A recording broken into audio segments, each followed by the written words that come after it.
We'll be a superpower, we'll be far superior to the Americans.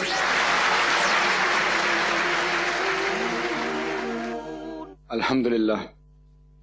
Wassalatu wassalam ala Rasulillah wa ala alihi wa sahbihi ajmain. Amma ba'd. A'udhu billahi minash shaitani rajim. Bismillahir rahmanir rahim.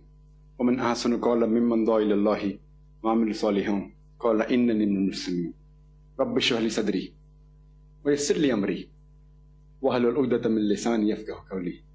I welcome all of you with Islamic greetings. Assalamu alaikum wa rahmatullahi wa barakatuh.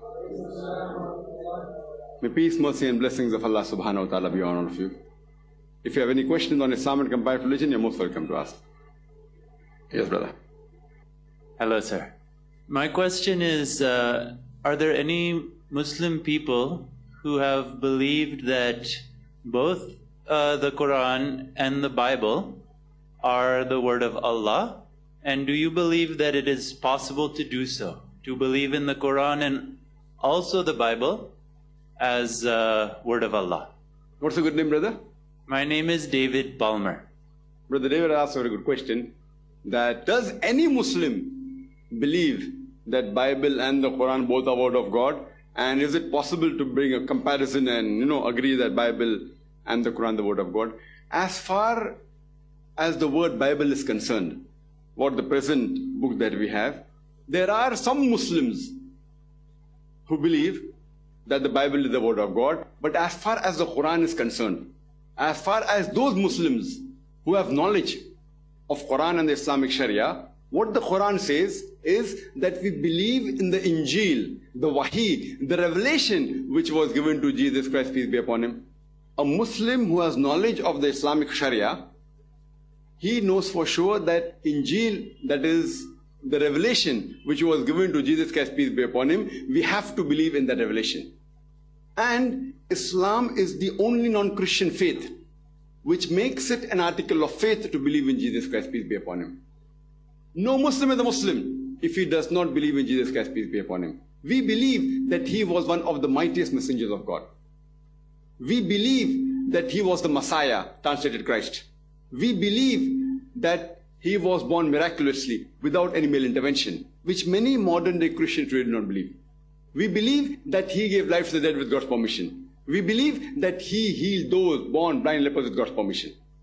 And the Quran mentions that Injil is the Wahi which was given to Jesus Christ, peace be upon him. Now, those who have studied the Bible, they realize that the Bible is not the original revelation which was given to Jesus Christ, peace be upon him.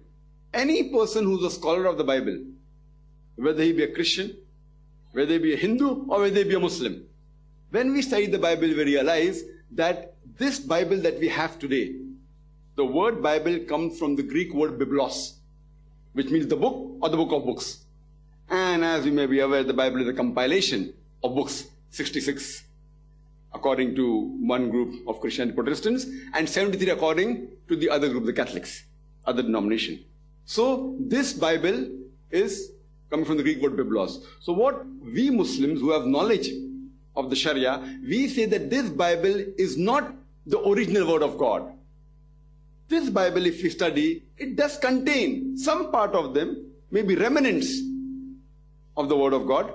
Some portion is the word of the Prophet, Jesus peace be upon him. Some portion is of history. Some portion, I'm sorry to say, even contains pornography. There are many mistakes and contradictions. So we can't attribute these contradictions in the Bible to Almighty God.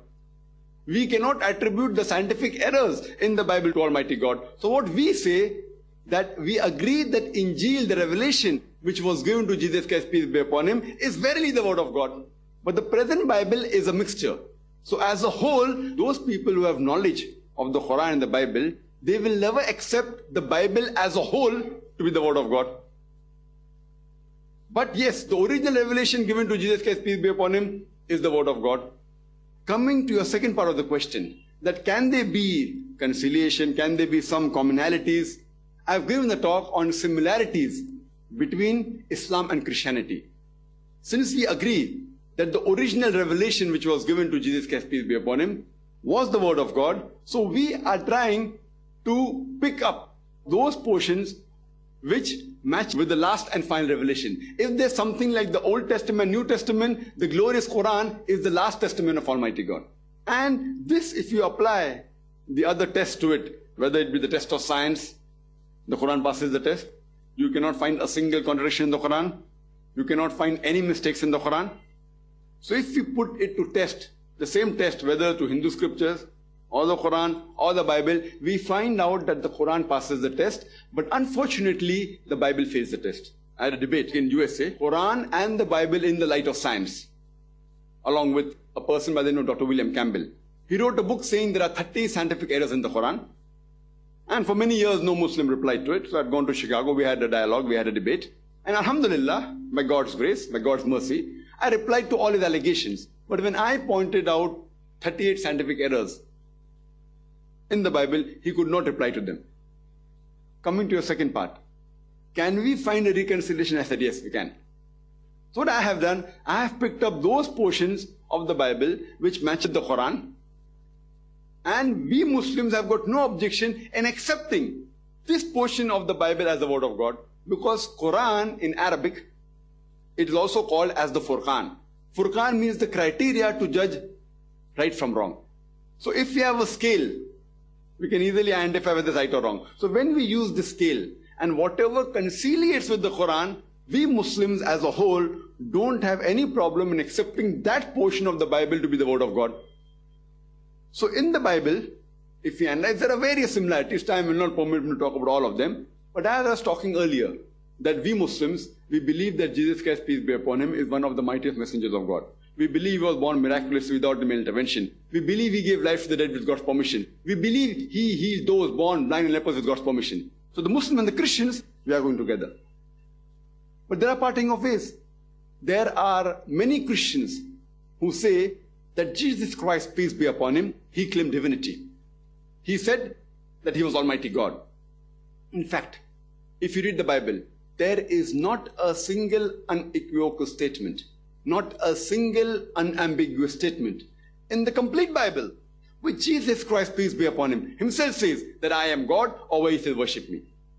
I would like to repeat, there is not a single unequivocal statement, not a single unambiguous statement in the complete Bible which Jesus Christ, peace be upon him, himself says that I am God, or where he says worship me. In fact, if you read the Bible, Jesus Christ, peace be upon him, himself said, it's mentioned in the Gospel of John, chapter number 14, verse number 28. Jesus Christ, peace be upon him, said, my Father is greater than I. Gospel of John, chapter number 10, verse number 29. My Father is greater than all. Gospel of Matthew, chapter number 12, verse number 28. I cast out devil with the Spirit of God. Gospel of Luke, chapter number 11, verse number 20. I, with the finger of God, cast out devil. Gospel of John, chapter number 5, verse number 30. I can of my own self do nothing. As I hear, I judge, and my judgment is just. For I seek not my will, but the will of my Father. Anyone who says, I seek not my will, but the will of Almighty God, he is a Muslim. So Jesus Christ, peace be upon him, he submitted his will to Almighty God, and in Arabic, such a person is called as a Muslim. Jesus Christ, peace be upon him, he never claimed divinity. It's clearly mentioned in the book of Acts, chapter number 2, verse number 22. Ye men of Israel, listen to this. Jesus of Nazareth, a man approved of God amongst you by wonders and miracles which God did by him, and you are witness to it. A man approved of God amongst you by wonders and miracles and signs which God did by him, and you are witness to it. So he was a man, but a man sent by Almighty God as a messenger to the human beings. And if we analyze that Jesus Christ, peace be upon him, he never claimed divinity. He was one of the mightiest messengers of Almighty God. So here we say that if we study the Bible, there are various similarities. For example, the Bible mentions that there is a messenger to come, whose name shall be Muhammad, peace be upon him, in several places, in the Old Testament as well as New Testament. If you read the Old Testament in the book of Deuteronomy, chapter number 18, verse number 18, it is mentioned Muhammad sallallahu alaihi wasallam going to come. It's mentioned in the book of Deuteronomy, chapter number 18, verse number 19. In the book of Isaiah, chapter number 29, verse number 12. In the Song of Solomon, chapter number 5, verse number 16, he's mentioned my name. He's even mentioned the New Testament. In the Gospel of John, chapter number 14, verse number 16. In the Gospel of John, chapter number 15, verse number 26. In the Gospel of John, chapter number 16, verse number 7. In the Gospel of John, chapter number 16, verse number 12 to 14. That the last and final prophet to come, Prophet Muhammad, peace be upon him, is mentioned in the Bible. So there are similarities. If you read the Bible, even the main aspects of salah, how we Muslims pray, that we prostrate, is mentioned in several places in the Bible. In the book of Genesis, in the book of Joshua, in the Gospel of Matthew, various places that all the prophets of God, they prostrated to Almighty God when they offered salah. So if we see the Muslims, the way we offer salah, the major part is even mentioned in the Bible. About the other aspects of Islam, about ablution is mentioned in the Bible. We do wudu before offering salah. It's mentioned in the Bible. It's mentioned about zakat as is there in Islam, is even there. Somewhat similar in Christianity. That give fervent charity, for that will wash away your sins. Even the Bible mentions in the Psalms, chapter 84, verse number 4 to 6, it mentions that blessed are those people who travel to the valley of Bakkah, talking about Makkah.